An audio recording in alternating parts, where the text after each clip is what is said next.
বদরুদ্দিন রাজমল জিন্দাবাদ জিন্দাবাদ জিন্দাবাদ মিজানুর রহমান ভাই জিন্দাবাদ জিন্দাবাদ জিন্দাবাদ মিজানুর ভাই জিন্দাবাদ জিন্দাবাদ জিন্দাবাদ গরিবের বন্ধু মিজানুর ভাই জিন্দাবাদ জিন্দাবাদ জিন্দাবাদ 2006 পৰা মই কংগ্ৰেছ কৰি আছিলোঁ। মই দুবাৰকৈ কংগ্ৰেছৰ টিকেটো পাইছোঁ, নিৰ্বাচন কৰিছোঁ। 5 বছৰ মই কাউন্সিলাৰ আছিলোঁ। তাৰপিছত মই ব্লকৰ সেৱা দলৰ চেয়াৰমেনে আছিলোঁ। পিছত মোক ডিষ্ট্ৰিক্টত ভাইচ প্ৰেচিডেণ্ট দিছে সেৱা দলত। কিন্তু আমাৰ গোলগঞ্জ সমষ্টিৰ যিজন বিধায়ক, মানে সেই বিধায়কজনৰ নাম কিন্তু মই দিছোঁ অপকৰ্মা বিধায়ক। সেইজন বিধায়ক 5 বছৰ আগত যেতিয়া বিধায়ক হৈছে, হোৱাৰ পিছতে তেওঁ আমাক কোনো ধৰণৰ গুৰুত্ব দিয়া নাই। বিশেষকৈ তেওঁৰ লগত মোৰ ফাইটটো হ'ল, মই আপোনালোকক মই প্ৰমাণ সহকাৰে মই দেখাম। মই পকেটতে আজি ৰাখি থৈছোঁ। মোৰ উত্তৰ মৰগদৰ গাঁও পঞ্চায়তত 2,72,00,000 টকাৰ এটা কাম আহিছিল। এই যে আছে MG নৰেগাত 2020-21 আপোনালোকে লাগিলে লৈ ল'ব।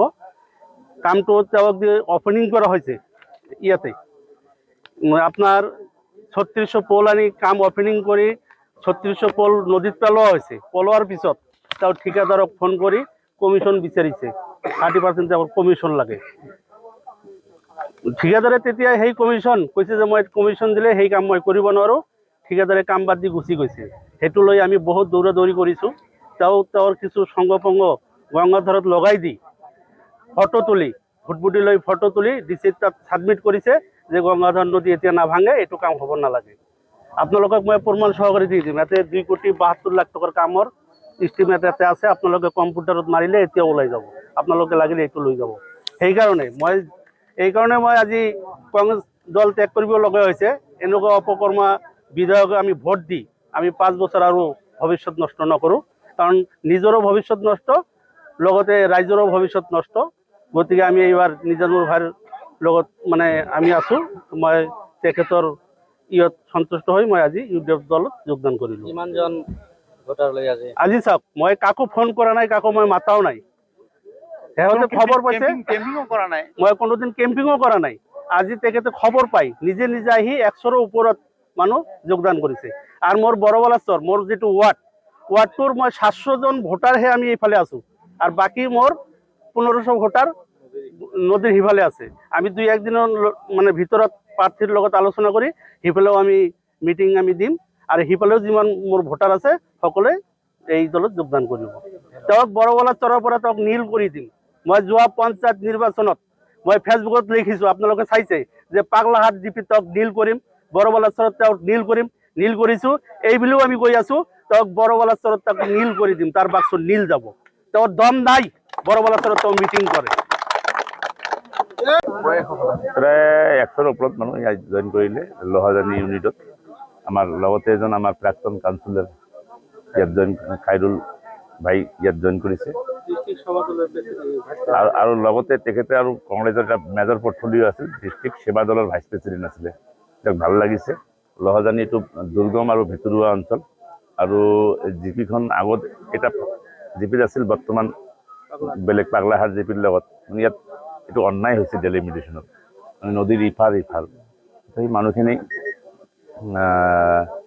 এইফালে পঞ্চায়ত হেড অফিচটো মানে কি কৈছে, বিগত পঞ্চায়ত ডেলিমিটেশ্যনে এই অঞ্চলটোক বহুত বেয়াকৈ ডেলিমিটেশ্যনত ৰচৰ বলি হৈছে। গতিকে মানুহখিনিৰ ক্ষোভ আছে। নিশ্চয়কৈ আগন্তুক দিনত মই বিধায়ক হ'লে এই ক্ষোভখিনি নিৰাময় কৰাৰ কাৰণে চেষ্টা কৰিম। আপোনালোকে চাইছে যোৱা পৰহি যিটো ৰেলী হৈছে, আমি ভাবিব পৰা নাই। মানে কমচে কম 20 কিলোমিটাৰ লম্বা, একদম খৰাঘাটৰ পৰা একদম গৰিপুৰলৈকে লম্বা আছিলে। আৰু আমাৰ ভাবাতকৈ বেছি উৎসাহ ৰাইজে নিজে শিলডল ভাঙি ওলাই আহিছে। আৰু মই এক্সিষ্টিং গৰিপুৰ সমষ্টিৰ বিধায়ক হিচাপে ৰাইজৰ প্ৰতি আস্থা আৰু বিশ্বাস আছে। মই যথেষ্ট ৰাইজৰ লগত মিলি কাম কাজ কৰিছোঁ, ডেভেলপমেণ্টো কৰিছোঁ। এছেট ক্ৰিয়েশ্যন, PWD ৰাস্তা, road, bridge, hospital, anganwadi model, কবৰস্থান, ইজমাত, শ্মশান, মানে ৰাইজৰ লগত আৰু ৰাইজৰ দুখ সুখৰ লগত সকলো সময়ত মই জড়িত হৈ থাকোঁ। মোৰ কনফিডেঞ্চ আছে। আগত 50,000 ভোট জিকিছিলোঁ, এইবাৰ 70,000 পৰা 80,000 ভোট ডিফাৰেঞ্চ হ'ব। যিহেতু আপুনি 10 বছৰৰ পৰা বিধায়ক হৈ আছিলে, এইবাৰ গোলগঞ্জ সমষ্টিৰ বিধায়কজনো গৌৰীপুৰ ইলেকশ্যন ভোট খেলিব। তাৰপিছত আবুল মিয়াও ৰাইজৰ দলৰ পৰা খেলিব। আপুনি কাৰ লগত মূল প্ৰতিদ্বন্দ্বিতা? 2 নম্বৰ পদৰ কাৰণে দুজন কম্পিটিশ্যন কৰিব। মোৰ লগত কম্পিটিশ্যনে নাই, বহুত ডিফাৰেঞ্চ হ'ব। মানে বিগত এক্সপিৰিয়েঞ্চ গৰিপুৰ সমষ্টিত মই 3বাৰ কৰি নিৰ্বাচনত অৱতীৰ্ণ হৈছোঁ, এইটো 4th টাইম মই অৱতীৰ্ণ হ'বলৈ গৈ আছোঁ।